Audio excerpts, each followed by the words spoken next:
Welcome back, everybody. This is Eric and Chad here, and we wanted to make a quick video about this Hearing Protection Act that's being thrown out there right now. It's very, very important that we try to support it in every way we can. This is kind of I guess, an alert video, kind of dealing with something that's kind of time sensitive, so we want to make sure that we kind of put it out there and everything. But Chad's going to explain a little bit about it, and we'll elaborate a bit as we go. Well, the Hearing Protection Act is basically it's a piece of legislation to remove suppressors from the NFA registry. What it boils down to was introduced on October the 22nd. It's basically what it entails is just, like I said, removing suppressors in their entirety from the NFA. So that basically says, okay, you can go to a gun shop, buy a suppressor right over the counter. You just have to go through a NICS background check and fill out a 4473, just like you would with any other firearm. And that's kind of what they do over in Europe. Some European countries, they don't regulate suppressors as heavily as we do here. You can buy it right over the counter, which doesn't really make any sense why we can't have that here, and why the NFA is even still enacted in its entirety at all. But the Suppressor Act is it's a good start as far as getting the public aware of suppressor ownership and the benefits of suppressors. But I don't really see it passing, especially with the president that we have in the office right now. It can probably get through the House and Senate, but it's going to be vetoed. But it's a step in the right direction. And that's kind of why we want to make this video, just to alert you guys to the Hearing Protection Act and make sure that you're contacting your local representatives, your state representatives and such regarding this, and give them your support on it and tell them how you feel about removing suppressors from the registry. Absolutely, and I think that ultimately removing short barrel rifles, short barrel shotguns, suppressors, all of that ultimately from the registry would be an overall good step. I think that what a lot of this stuff comes down to, it's fear of the unknown. My buddy Kevin, the guy that you see in the when we do the black powder videos, and we got Kevin with us and we do all the crazy experiments and stuff, he put it quite nicely when he was referring to the liberal or otherwise anti-gun mentality, whatever that mentality may be. But let's just say the anti-gun mentality can be summed up into the ignorant, the evil, or the insane. Those three words are going to describe someone who is anti-gun. Now, there might be other underlying factors as to why someone might not be necessarily for gun ownership, or in this case, suppressor ownership. But ignorance is always one of those things that ties heavily into why someone is not behind these things. And I believe things like the Hearing Protection Act will allow folks in the mainstream to get an idea that gun owners support these things for various reasons, but also to educate people so that they're not ignorant. They may not be insane. They may not be evil. But they might be ignorant, and that's okay. We're all ignorant at some point. We all have to learn. A lot of the ignorance when it comes to suppressors and machine guns even, but on the topic of suppressors, comes from Hollywood. You see these Hollywood movies, and suppressors are these things that make the guns so silent, and they're made for clandestine operations, they're made for assassinations, that kind of thing. Yeah, sure. Yeah, of course they are. That's what their kind of original intent was, clandestine operations and whatnot, when they were, really starting to be produced back in like the 50s and 60s. In a nice compact platform. But nowadays suppressors are used a lot for recreational use, and sure, they do have a lot of ties to Second Amendment rights. Sure, do I want my guns quiet? Yeah, sure. Do I want my guns to flash, at night? No, probably not. Suppressors help with that. They help conceal your location, in a kind of an operational environment. But regular Joe Blow who just wants to go out to the range, say they go to a public range that's surrounded by some suburbs here and there, maybe within a mile or so, those people in the suburbs might be a little bit less likely to complain about the range if people are running suppressors and if they're easier to obtain. I meet a lot of people that still nowadays don't even realize that suppressors are legal for purchase. They have no idea about the NFA or anything. We did a video on that topic a little while back, and it's just amazing the folks that don't have a clue that these items are legal just because they're ignorant to the fact based on what the liberal media spews out there about, assault rifles, silencers, and just evil people wanting to use these things. Not only that, but what these teachers are teaching in school, all these, people that are responsible for crafting young minds. They want to craft them to fit an agenda, and a lot of these teachers are telling these kids, oh, well, guns are illegal, all this are, it's just all this crap that gets put out in the colleges, universities, even at like high school, grade school level, you're still running into that type of stuff. So, well, like the NRA, it's like what's taught in political science classes, especially if you have a liberal professor. I had one, and the NRA was just an organization that wanted anybody and everybody to own, machine guns and tanks and whatever the hell they wanted. They didn't really care. They were wanting to, NRA was the modern day militia that was going to take over the government eventually, and all this kind of crap. It's like, well, kind of. You got some parts people right. To believe that too. It's kind of right. I mean, sure. The NRA is a very large lobbying organization with 5 million plus members, and we're part of that. Do we agree with everything that the NRA does? No, but they are the largest lobbying group for Second Amendment rights in the country, and they're worth supporting. And they were, a partial backer to this bill being introduced, along with the ASA, the American Suppressor Association, out of Atlanta here. And Knox Williams had a big part in getting this bill, introduced and on the floor. Sure. And it's a good step in the right direction, but it's just one of those things where you've got to be prudent and let people know how you feel about this. And if you don't really know about suppressors, the NFA, that sort of thing, educate yourself. Watch our video on the subject. Watch Military Arms video about suppressors. He's got a video, Sure. Everything about suppressors, and it goes over the laws regarding the history, different types, what they're used for, the whole 9 yards. A lot of good information out there. Now that you've heard everything that there is to like about the Hearing Protection Act, I'm going to play devil's advocate, which I'm quite famous for doing in some of these videos. And I'm going to say things that might upset a few people, but don't get me wrong, I totally think that suppressors, short barrel rifles, short barrel shotguns, even machine guns, the NFA in general is unconstitutional and should just not exist, okay? We get that. And you're never going to hear me shed one tear if this thing passes and I get to buy a suppressor or a factory short barrel rifle or short barrel shotgun over the counter. Well, you will never hear me cry about that. However, we're not to that point yet. We're just talking about suppressors. Right, but I know it's only for suppressors, but it could, if this thing gets far enough, it could lead to other good things. But there also are some unintended consequences that I believe could be taken into this too. So if certainly got to look at both sides of the coin. You have to look at both sides of the coin. Now, what if the government says, all right, well now you've got this Hearing Protection Act. Now we're going to get the Attorney General or someone like that involved, and we're going to say that firearms now are a hearing hazard. It's hazardous to people's hearing, and now you have to have a suppressed gun. Now if you don't shoot suppressed, you're now causing noise pollution, or they could come up with some ambiguous term for this D-ball unit here. This is an IR laser and illuminator unit, and the FDA actually regulates these for civilian purchase. They have to have a certain class of laser emitters in them to be eye safe. For civilian purchase. Like that's why you can't go out and buy a full mil spec like PEC 15 because the FDA, the FDA, regulates all that. So I'm sure that the FDA would probably have something to do with your hearing safety as well if something like that were ever to come into play. That's my concern, is that be careful what you wish for. I mean, don't get me wrong, I hope this thing goes through and I hope it gets momentum and I hope it causes other things in this same realm to occur and move forward to ultimately include maybe machine guns being removed from the registry, NFA being completely abolished.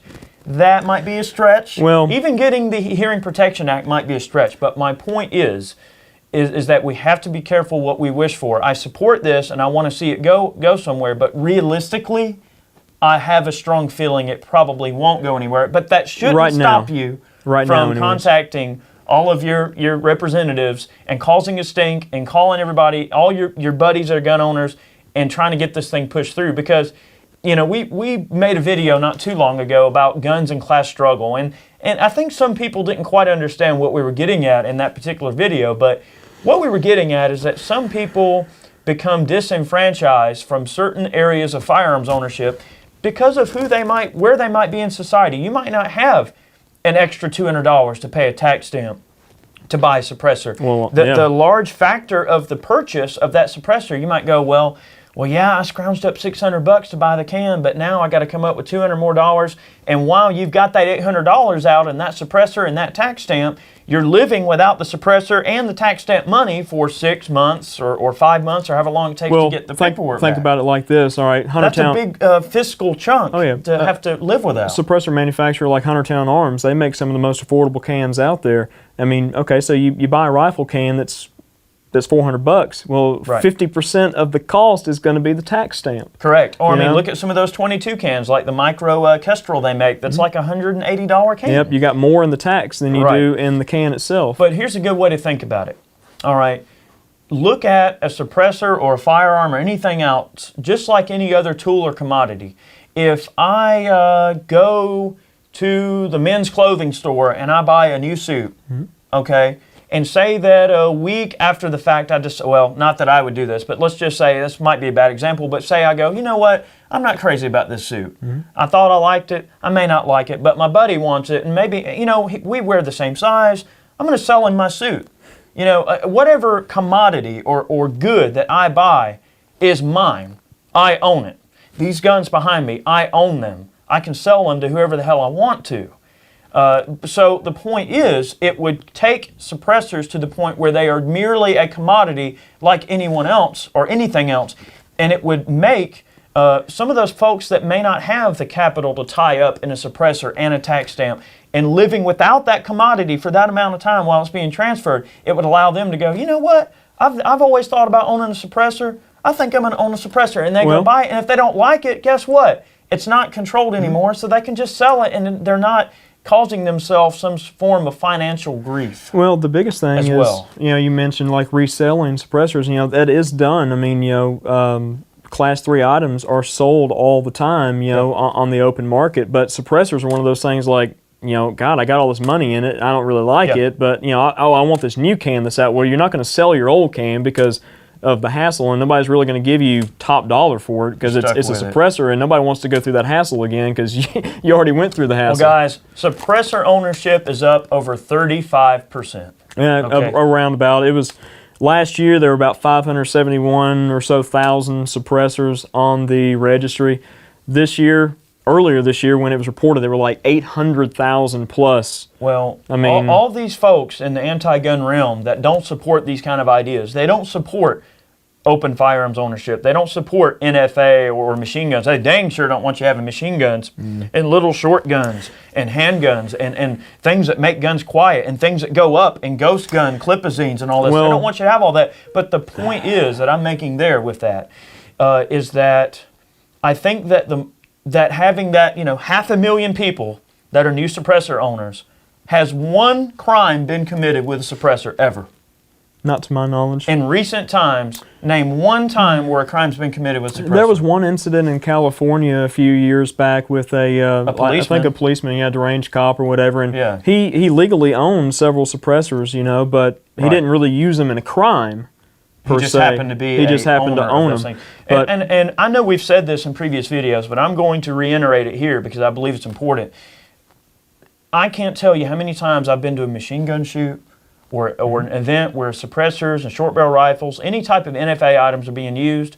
Can't tell you how many times I've been to those events, and those people are the nicest people you will ever meet. Most gun owners are. Most gun owners are the just most awesome folks you'll ever meet. If I say so myself, I think we're pretty down-to-earth people in general. Now, some firearms owners might give folks a bad name, just like some drivers might give somebody a bad name.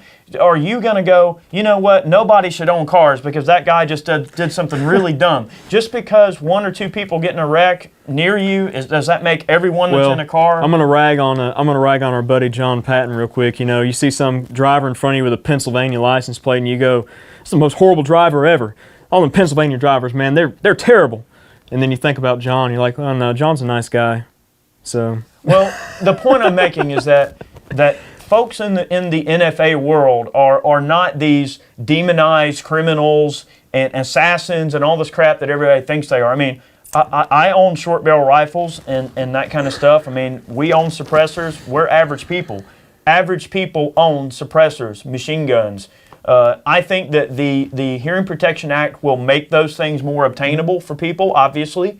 especially if you're cutting out the $200 tax stamp. That's a huge cost factor for a lot of people. Not only that, but also on an individual basis, just filing your form. I mean, the hassle. I mean, it's one of those things. It is a hassle to go through. You got to fill out your Form 4. You got to go and get your Clio to sign off on it. You got to go and get fingerprinted. You have to have a passport photo taken. And all that has to be submitted. And then you got to have all your T's crossed, all your I's dotted. Yep. I mean, and 2 copies, and this, that, and the other. And it's got to be mailed certified so you make sure they get the thing. You got to send a check or a money order. So you're out that money while you're waiting. You got to pay for the can in full, and then you play the waiting game for 4+ months. While your money's tied up. So the process is almost seemingly purposely made difficult.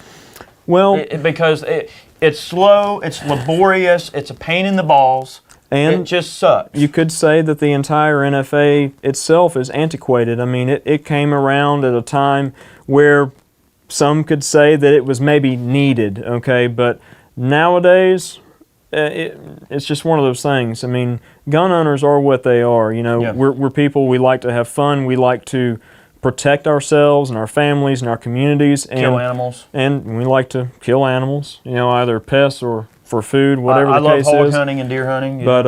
But the thing is, this gun right here never hurt anybody.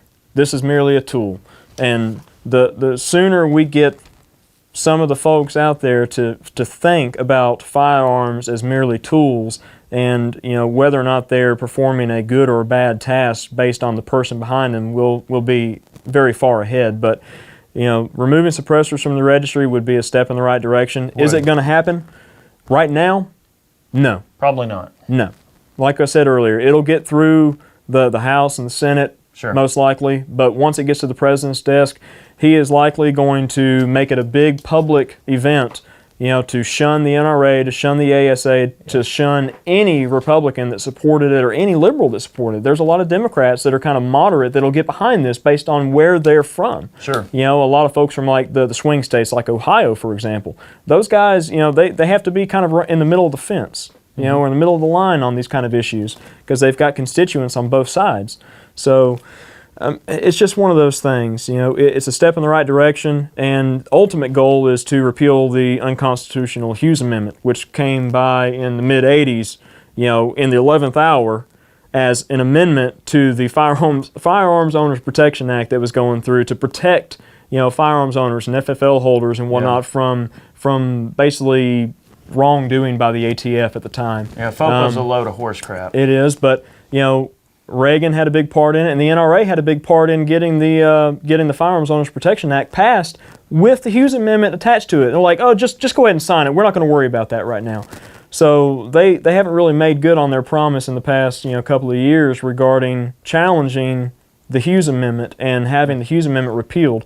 I mean, there have been no to very little crimes committed with a legally possessed machine gun, short barrel rifle, short barrel shotgun, whatever the case is. Or even black rifles for that matter in general, even semi-auto ARs. I mean, how often do you see, like in a movie, someone getting in a shootout on a street corner with AKs and ARs? It just doesn't happen. The liberal media would have the majority of folks believe that this firearm is evil because I've got a night vision device. I've got a helmet at home with a PVS-14 on it, and I use this rig to hunt pigs with while we were in Texas. Yeah.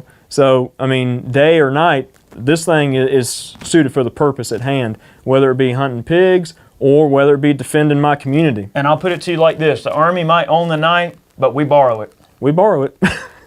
Hey, I'm here to tell you. So I'm going to play devil's advocate one last time based on what Chad just said. You like doing this, don't you? I do. I love playing devil's advocate. I love like cross-examining you. Like I'm like this, anti-gun prick. I get to kind of, anyway. Hey, well, you have to know your enemy. I got to know my enemy. So, all right, let's just pretend I'm anti-gun Joe Blow, all right? So the NFA is antiquated, is it? Mm-hmm. Okay, the NFA is antiquated. What about the Second Amendment?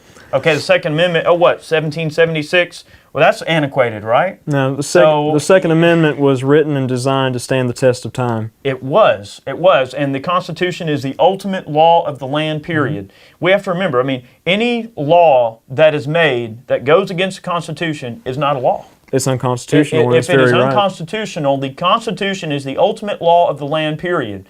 And if I'm not mistaken, the Second Amendment says shall not be infringed. Okay, shall not be infringed. It means stay away.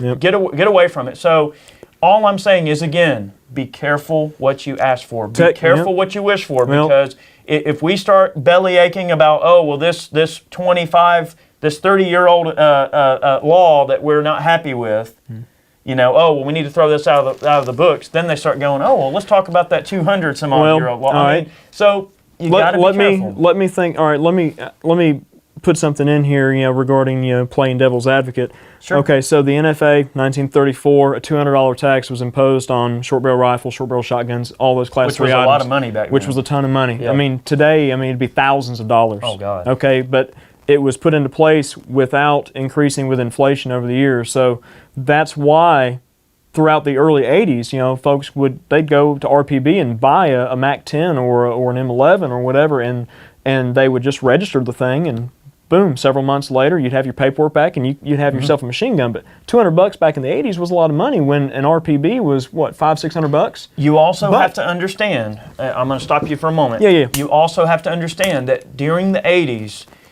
the gun culture wasn't exactly like it is today. No. Okay? You didn't have people going, you know what, I'm not only going to buy one brand new Mac 10, I'm going to buy one every week when I get paid, or I'm going to buy one every month when I get paid, because one day these things are going to go up in value, or they're not going to be obtainable anymore. Collectors. You have to remember that back then people had no real inkling that they would ever be outlawed. They just thought, okay, well, $200 tax stamp, and I get to get a license. You know, these rednecks always say, but You anyway, didn't really think about the future back then. I mean, they didn't think about it until the Hughes Amendment came around, and even after that, folks were kind of like, oh, well, whatever, you know. I mean, right. So again, I guess that my point I'm trying to make there is that back then it wasn't a concern. It's like right now. Okay, for instance, I can go build any AR I want. I can buy an AK. I can buy whatever gun I want within reason right now. 30, 40, 50 years from now, will that be the case? Will my children be able to go buy an AK or an AR? Will they look back at me and go, well, Daddy, why didn't you buy 30 ARs? Why didn't you buy 100 ARs? Will I look back on that with that same dismay that some of those guys in the 80s are thinking, dang, I could have bought 20 Mac 10s and made some cash. Yeah. Well, you think about it like an investment. I mean, we think about the price on stuff even back in like the 90s. And you're like, God dang, why didn't I buy this stuff? We're kind of getting off a little bit off track. But there, anyways, anyway, I didn't mean to stop before you stop me, what I was going to get at was, okay, so the liberals that are looking at this law and like, well, yeah, we'll make we'll make an agreement with you. Okay, let's kind of think about this. All right, so we'll give you suppressors, but then you've got to let us increase the tax on everything else with inflation throughout the years. Yeah. So okay, so then the tax on my short-barreled rifle here just went from $200 to $3,000-4,000. Now that really would put it out of the place, or put it out of reach of pretty much 90% of people out there, probably more than that. I mean, who's gonna take an AR receiver, which you can buy for $50 nowadays or less, and spend $3,000 on it to convert it to a short barrel rifle? Nobody. True. Yeah. One thing that I will add to that, and that's a very, very good point. Playing devil's advocate again, thinking about the other side of the pill here. You Absolutely, know? And you're right. And I will add one more thing to that. I don't want this video to be dragging out too long. We try to keep these kind of videos sort of short. You always say that. But I know I always say that, but I have to give my disclaimer. I don't want anybody falling asleep. Shouldn't the disclaimer be at the beginning of the video? No, because that's probably the point where they're deciding whether or not they're going to keep watching, Chad. So, yeah, all right. So the thing is, with these anti-gun people, and I'll leave it at this, the way they understand compromise is you give me what I want and screw you. The way compromise is supposed to be is when we compromise, I do something for you and you give a little bit for me and we meet in the middle and everyone's happy.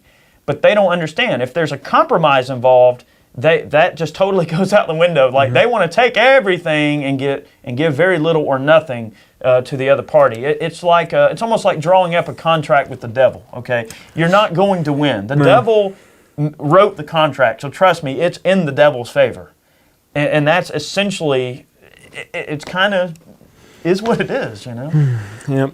But we hope that you guys will support the Hearing Protection Act. I mean, there's very little chance it's actually going to go anywhere, but don't let that stop you from pushing it forward, because I think what it does is it sets a very important precedence for these types of things being discussed at an official level in the future, maybe revised versions of this things moving forward in various degrees? Well, think about it like this, all right? We just had pretty much countrywide elections yesterday, you know, for local and some state governmental associations such as that. But there's a big tide, you know, coming to this country. I guarantee it when voting opens up next year, you know, or well 2 years from now. But there's going to be a change in this country. I think people want to see a change for the better, you know, and getting away from tolerance and such as that. You know, it's getting a little bit crazy out there. But you know, the Hearing Protection Act opens up the door for the public to be more educated about suppressor ownership and just firearms ownership in general, and just talking about these things that nobody really wants to talk about too much, and you know, getting the public behind something and just at least teaching them and making them less ignorant to the subject at hand is a plus, and it's a win for everybody. Now, if someone is educated about it and they still just don't want to hear it and they just don't care at all and they just keep preaching the same old thing, well, Sure. those people can't be helped. And that's fine. And you'll find that very few people that are anti-gun are ignorant or insane or evil. They're not either of those two. They're just ignorant. They just don't understand, and that's okay. Like we've said in previous videos, we've had a lot of people that say, hey, we watch your videos, and yes, I'm not necessarily pro-gun. Yes, I had a varying view about gun ownership, but I watched, you know, you and Barry, and then of course, you know, Chad and I moving forward, and you know, I feel that now I can kind of understand the logic and what you guys are getting at. So I think that the Hearing Protection Act will definitely make that logic commonplace, and it'll make it acceptable for people to discuss. So if it involves a law or ruling or something that's in an official capacity, then it's not weird when I go up to my coworker who I may not know very well and say, hey man, you hear about that Hearing Protection Act? Do you know anything about suppressors? What? It makes that conversation valid, and it makes it something that should be held between people that share common goals or even have opposing goals. Yep. It's a good spring bed, so to speak, for those talks and that education to be discussed, and that's important. Yep. So that's why we want to make this video. I'll say in closing, you know, guys, if you don't know about suppressors, if you don't know about the NFA, if you're watching this video and you're thinking, what are they talking about? Educate yourself a little bit on the NFA 1934, the Gun Control Act, the Hughes Amendment. Just go and read a Wikipedia article at that, and just get kind of a general idea of it. And go to the American Suppressor Association website. Read what they have to say in their articles that they put out. And check out the NRA and what they're putting forth about the Hearing Protection Act. Read about the Hearing Protection Act, and email your representatives about it, and just tell them that you support it and you want them to back this bill in the House and Senate. Yeah, and take a moment to talk with some of your local hunters that hunt in your community that use suppressors. Hey, talk to your hog hunters, talk to your deer hunters in areas where suppressor hunting is legal. See what their input is. See what they think about it. I mean, it never hurts to get all sides of a perspective before you make a decision on something. So, well, and remember today, 41 states allow suppressor ownership now, and that's in big part to the ASA's actions, for suppressor advocacy. Absolutely. So. Guys, we appreciate you watching today's video. I know it was a little bit on the long side. Sometimes we're a little long-winded. I'm a little long-winded. But we appreciate you watching. I've noticed that a lot of you guys tend to leave comments below, and we do read those comments. Some people tell me to shut up. Some people tell Chad to shut up. That's okay. Some of you guys also mentioned that you might let this kind of play in the background as a podcast and not physically watch our ugly mugs. That's great too. If you guys want to, if you're on the way to work and want to listen to us bitch about stuff on the way into work, feel free to do that. Treat these videos like a podcast if you want, or like a radio show. We try to just have fun with it, so we hope that you guys can see the humor and a little bit of silly humor in this. But thanks for watching today's video. We appreciate the support of our channel. We've gotten a lot of great comments from you guys, a lot of support, and that means a lot to us. We have a ton of awesome projects on the way. A lot more gun reviews, some more redneck science stuff. Just too much to talk about in this video, but you'll love it. Just make sure you stay tuned. And to remember, we're not experts, we're not legal authorities, so if you heard something in this video, it was like, hey, they slipped up, you probably knew what we meant. So we're just two normal guys, just trying to let you guys know about this thing going on. More or less. Well, thanks for watching, guys. We'll catch you next time. Much more on the way. See ya. Take it easy.